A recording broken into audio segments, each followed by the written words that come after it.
चीन एक कम्युनिस्ट देश है जहां एक ही पार्टी का शासन चलता है। चीन हमेशा अपने सीमावर्ती क्षेत्र का विस्तार करने का कोशिश करता रहता है। अपनी सीमा का विस्तार करने के लिए नए नए हथकंडे अपनाते रहता है। इस वजह से इसके सीमावर्ती से जुड़े सभी देश से झड़प होता रहता है। कभी साउथ चाइना सी से जुड़े देशों से झड़प होती है, तो कभी जापान से, तो कभी भारत से।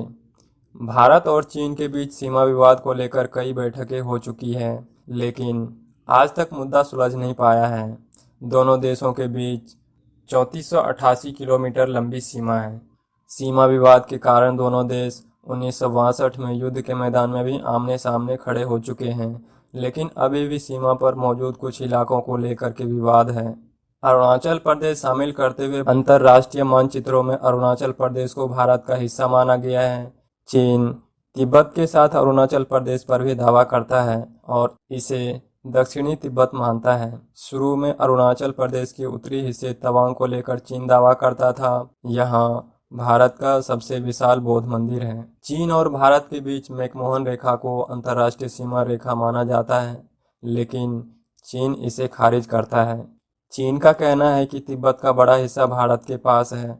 1950 के दशक के आखिर में तिब्बत को अपने में मिलाने के बाद चीन ने अक्साई चीन के करीब 38,000 वर्ग किलोमीटर को अपने अधिकार में कर लिया था। ये इलाके लद्दाख से जुड़े थे। चीन ने यहाँ नेशनल हाईवे 219 बनाया, जो उसके पूर्वी प्रांत शिनजियांग से जोड़ता है। भारत इसे अवैध कब्जा मानता है। अरुणाचल प्रदेश के प्राचीन इतिहास को लेकर बहुत स्पष्टता नहीं है। अरुणाचल प्रदेश असम के पड़ोस में है और यहाँ कई प्राचीन मंदिर हैं। यहाँ तिब्बत, बर्मा और भूटानी संस्कृति का प्रभाव है। 16वीं सदी में तवांग में बना बौद्ध मंदिर इसकी खास पहचान है। तिब्बत के बुद्धों के लिए यह काफ़ी पवित्र स्थान है। कहा जाता है कि प्राचीन काल में भारतीय शासकों और तिब्बती शासकों ने तिब्बत और अरुणाचल के बीच कोई निश्चित सीमा का निर्धारण नहीं किया था, लेकिन राष्ट्रीय राज्य की अवधारणा आने के बाद सरहदों की बात होने लगी। 1912 तक तिब्बत और भारत के बीच कोई स्पष्ट सीमा रेखा नहीं खींची गई थी। इन इलाकों पर न तो मुगलों का और न ही अंग्रेजों का नियंत्रण था। भारत और तिब्बत के लोग भी किसी स्पष्ट सीमा रेखा को लेकर निश्चित नहीं थे। तवांग में जब बौद्ध मंदिर मिला तो सीमा रेखा का आकलन शुरू हुआ। 1914 में शिमला तिब्बत, चीन और ब्रिटिश भारत के प्रतिनिधियों की बैठक हुई और सीमा रेखा का निर्धारण हुआ। 1914 में तिब्बत एक स्वतंत्र लेकिन कमजोर मुल्क था। गुलाम भारत के ब्रिटिश शासकों ने तवांग और दक्षिणी हिस्से को भारत का हिस्सा माना। इसे तिब्बतियों ने भी स्वीकार किया। इसे लेकर चीन नाराज था। चीनी प्रतिनिधियों ने इसे मानने से इनकार कर दिया और वो बैठक से निकल गए। 1935 के बाद यह पूरा इलाका भारत के मानचित्रों में आ गया। चीन ने तिब्बत को कभी स्वतंत्र मुल्क नहीं माना। उसने 1914 के शिमला समझौते में भी इसे ऐसा नहीं माना था। 1950 में चीन ने तिब्बत को पूरी तरह अपने कब्जे में ले लिया था। चीन चाहता था कि तवांग उसका हिस्सा रहे, जो कि तिब्बती बौद्धों के लिए काफ़ी अहम है। अरुणाचल प्रदेश को लेकर भौगोलिक स्थिति पूरी तरह से भारत के पक्ष में है, इसीलिए चीन 1962 में युद्ध जीतकर भी तवांग से पीछे हट गया। इसके बाद से भारत ने पूरे इलाके पर अपना नियंत्रण मजबूत कर लिया। अरुणाचल का अर्थ उगते सूर्य का पर्वत भी कहा जाता है। अरुण प्लस अचल अर्थात न चलने वाला पर्वत होता है। अरुणाचल प्रदेश की सीमाएं दक्षिण में असम, दक्षिणी पूर्व में नागालैंड, पूर्व में म्यांमार, पश्चिम में भूटान और उत्तर में तिब्बत से जुड़ी हुई है। ईटानगर राज्य का राजधानी है। प्रदेश की बोलचाल की मुख्य भाषा हिंदी है। भौगोलिक दृष्टि से पूर्वोत्तर के राज्यों में यह सबसे बड़ा राज्य है। भौगोलिक रूप से अरुणाचल प्रदेश का अधिकांश भाग हिमालय से ढका है। कांगतो, निएगी कांगसांग, मुख्य गौरी चीन चोटी और पूर्वी गौरी चीन चोटी इस क्षेत्र में हिमालय की सबसे ऊंची चोटी है। तवांग में स्थित बुमला दर्रा 2006 में 44 वर्षों में पहली बार व्यापार के लिए भारत और चीन के बीच खोला गया था। दोनों तरफ के व्यापारियों को एक दूसरे के क्षेत्र में प्रवेश करने की अनुमति दी गई थी। यहाँ के प्रमुख दर्रों में यांगयाप दर्रा, दीफू दर्रा और पांगसो दर्रा शामिल है। हिमालय पर्वतमाला की पूर्वी विस्तार इसे चीन से अलग करता है। यह पर्वतमाला नागालैंड की ओर मुड़ती हुई भारत के बीच चांगलांग और तिरप जिले में एक प्राकृतिक सीमा का निर्माण करती है।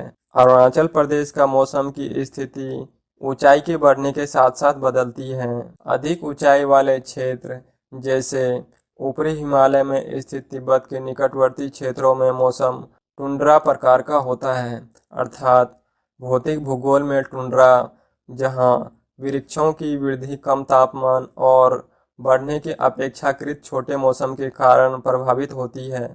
टुंड्रा शब्द फिनिश भाषा से आया है, जिसका अर्थ ऊंची भूमि, वृक्षविहीन पर्वतीय रास्ता होता है। टुंड्रा प्रदेशों के 3 प्रकार हैं: आर्कटिक टुंड्रा, अल्पाइन टुंड्रा और अंटार्कटिक टुंड्रा। मध्य हिमालय क्षेत्रों में मौसम समशीतोष्ण होता है और यहाँ सेब, संतरा आदि के फलदार वृक्ष पाए जाते हैं। निचले हिमालय क्षेत्रों में उष्णकटिबंधीय मौसम पाया जाता है, जहाँ तेज ग्रीष्म तथा हल्की शरद ऋतु होती है। अरुणाचल प्रदेश में भारी वर्षा होती है। अधिकतर वर्षा मई और सितंबर के बीच होती है। यहाँ ओक, चीड़, मैप्ले, फर और जूनिपर के वृक्षों के साथ साल और सागौन जैसे मुख्य आर्थिक प्रजाति के वृक्ष भी पाए जाते हैं। जनसंख्या की दृष्टि से अरुणाचल प्रदेश 63% अरुणाचलवासी, 19 प्रमुख जातियों और 85 अन्य जनजातियों से संबंधित है। इनमें से अधिकांश तिब्बती बर्मी और ताई बर्मी मूल के हैं। बाकी 35% जनसंख्या अप्रवासियों की है, जिनमें बंगाली, बोडो, हंजोंग, बांग्लादेश से आए चकमा शरणार्थी और पड़ोसी असम, नागालैंड और भारत के अन्य भागों से आए प्रवासी शामिल हैं। सबसे बड़ी जनजातियों में आदि, गालो, निशी, खमती, मोपा और अपातनी प्रमुख है। अरुणाचल प्रदेश के नागरिकों के जीवन यापन का मुख्य आधार कृषि है। इस प्रदेश की अर्थव्यवस्था मुख्यतः झूम खेती पर आधारित है। आजकल नकदी फसलों जैसे आलू और बागवानी की फसलें जैसे सेब, संतरे और अनानास आदि को प्रोत्साहन दिया जा रहा है। अरुणाचल प्रदेश के पहाड़ी लोग खेती की पारंपरिक विधि सिंग झूम का प्रयोग करते हैं। इस कृषि की विधि की मुख्य पैदावार चावल, मक्का और जौ है।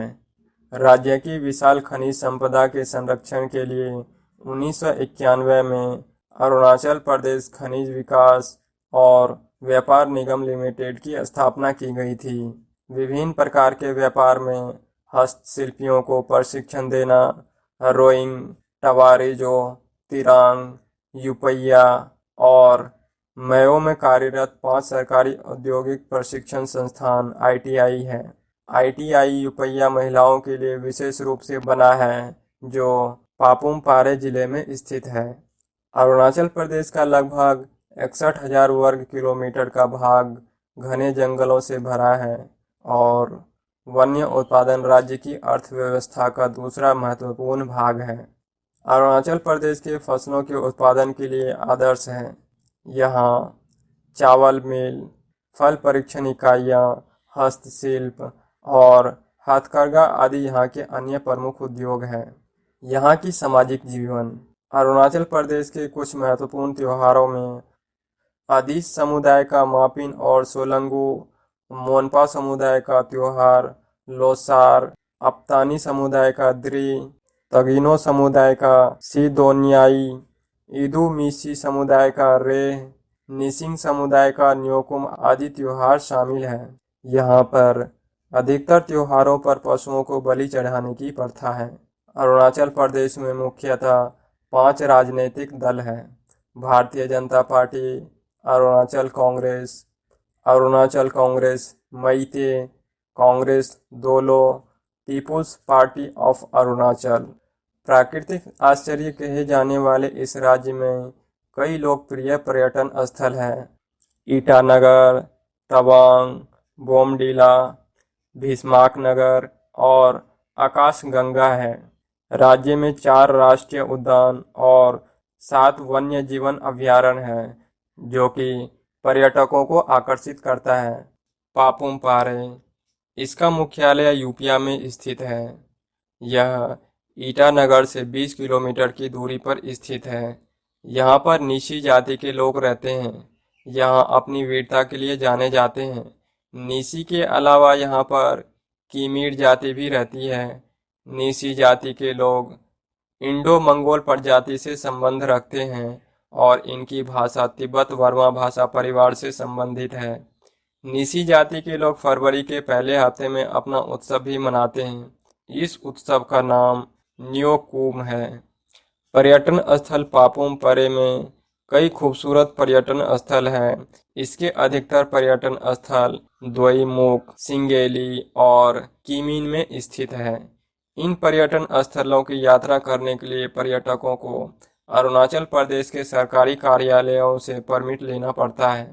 अरुणाचल प्रदेश को पूर्वोत्तर सीमांत agency, North East Frontier Agency NEFA के नाम से जाना जाता था।